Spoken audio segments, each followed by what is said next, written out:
sommes dans un département, les Alpes-Maritimes, où la filière brassicole ne cesse de se développer depuis plusieurs années.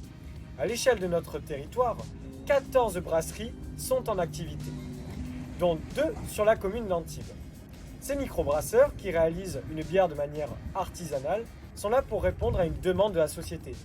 Une bière de qualité et locale. Et la qualité, elle passe surtout par le label agriculture biologique. Pour faire une bière bio et locale, il faut des matières premières locales.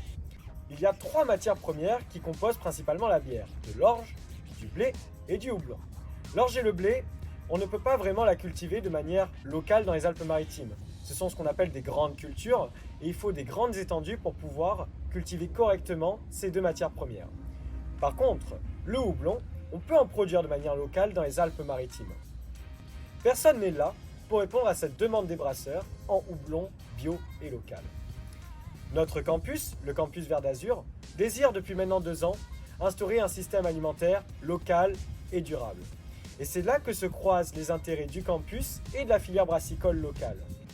En cultivant le houblon ici, dans notre lycée agricole, on pourrait être le premier maillon de cette chaîne d'un aliment local et durable.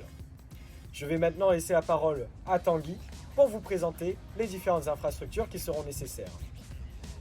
Donc cette infrastructure est une treille. Elle sera composée d'un mât principal de 6 mètres de haut qui se situera au centre de cette clôture.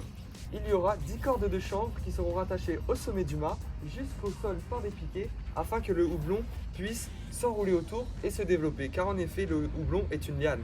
Elle a besoin de grimper autour de quelque chose afin de produire ces fameuses fleurs qu'on recherche dans le brassage de la bière. Le sol de cette infrastructure sera composé d'une couche de 10 cm de BRF afin de stocker l'humidité au pied des houblons durant les fortes chaleurs estivales. De plus, ce BRF permettra de favoriser l'apparition de réseaux mycorhiziens. Avant de conclure, rappelons quelques éléments techniques sur la culture du houblon. Comme l'a dit Tanguy, le houblon a besoin d'un support car le houblon est une plante volubile. Le houblon a sa croissance qui s'étend d'avril à août et enfin, on récolte les fleurs qui sont indispensables à la fabrication de la bière pour l'amertume et pour la conservation entre août et septembre. Au niveau des besoins, le houblon a besoin d'une grosse fertilisation azotée qui sera apportée notamment par un apport de compost en fin d'hiver et par la mise en place d'un engrais vert jusqu'au printemps pour éviter la concurrence hydrique. Le houblon demande également une importante quantité de bore pour pouvoir mettre à bien ses fleurs. Enfin, le houblon demande une irrigation assez importante grâce notamment à la couverture du sol par un BRF qui limitera les pertes par évaporation. Le houblon demande 2 litres d'eau par semaine.